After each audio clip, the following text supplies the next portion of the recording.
ada kebaikan-kebaikan yang bisa menghapus dosa, bisa melebur dosa.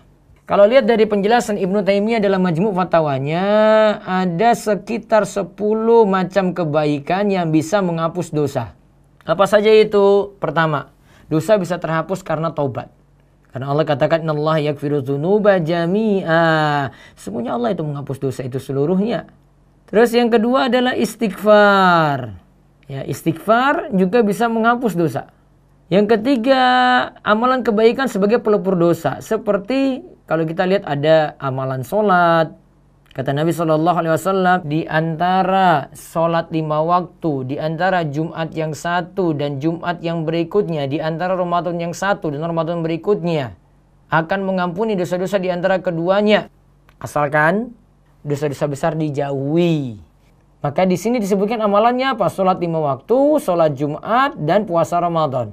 Terus kebaikan yang keempat yang bisa menghapuskan dosa lagi adalah doa sesama orang beriman kepada lainnya.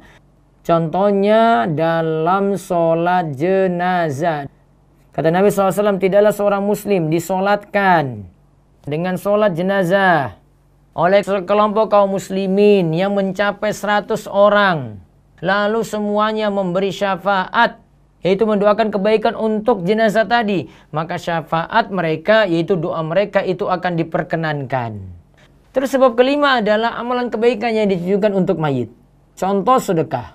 Amalan sedekah ini bermanfaat bagi mayit. Misalnya orang yang hidup itu meniatkan untuk yang telah meninggal dunia. Ini sedekah atas nama orang tua saya. Kemudian sebab keenam lagi terhapusnya dosa adalah syafaat Nabi SAW. Dan juga syafaat yang lainnya pada pelaku dosa besar di hari kiamat kelak. Sebagaimana sabda Nabi, syafaatku untuk pelaku dosa besar dari umatku. Terus sebab lagi yang berikutnya, sebab ketujuh, musibah di dunia yang menjadi sebab terhapusnya dosa.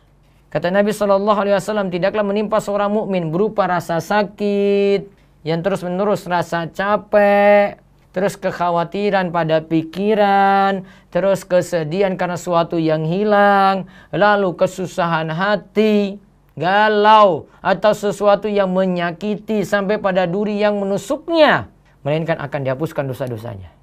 Jadi karena musibah yang kita terima, itu juga dapat menggugurkan dosa. Terus sebab kedelapan, ujian di alam kubur. Juga siksaan dan kenikmatan yang menjadi sebab terhapusnya berbagai dosa. Sebab kesembilan, kengerian dan kesulitan pada hari kiamat. Terus sebab ke-10, rahmat dan ampunan dari Allah tanpa sebab yang dilakukan oleh hamba.